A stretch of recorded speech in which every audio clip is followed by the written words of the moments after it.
In the unforgiving heat of a Roman march, one soldier carried more than just weapons. He carried his entire life on his shoulders. A Roman legionary didn't simply walk into battle. He marched up to 30 kilometers a day, sometimes more, while shouldering a burden that could exceed 40 kilograms, over 90 pounds. This was no ordinary pack. It was the weight of survival, discipline, and an empire on the move. At his side hung the Gladius, the legendary short sword of the legions. Compact, perfectly balanced, and brutally effective in close-quarters combat, it was designed for one purpose: to kill quickly and efficiently. On his back, or in his hand, he carried the pilum, the iconic Roman javelin. Its long, slender, iron shank was engineered to bend on impact, rendering enemy shields useless and turning defense into a deadly liability. Protecting his body was the Scutum, a massive rectangular shield, heavy yet versatile.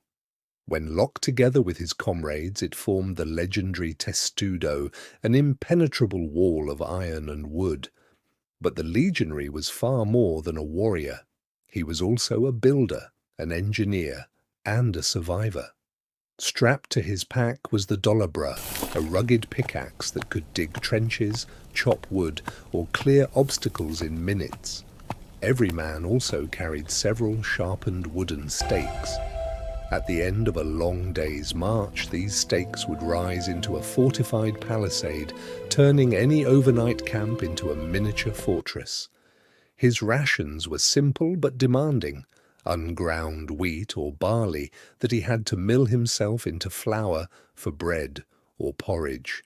He carried his own cooking utensils, a heavy cloak for cold nights, spare clothes, and basic tools, all packed into the sarcina, the iconic Roman marching pack.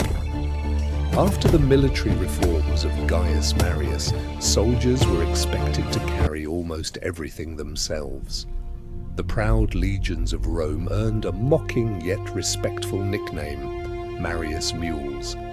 These mules were the backbone of Roman power, self-sufficient, relentless, and terrifyingly organized. When a legion moved, it wasn't just an army on the march, it was an entire city, complete with tools, supplies, and fortifications, ready to appear anywhere the Senate demanded. That was the true strength of Rome, not just its swords, but the unbreakable will of the men who carried an empire on their backs.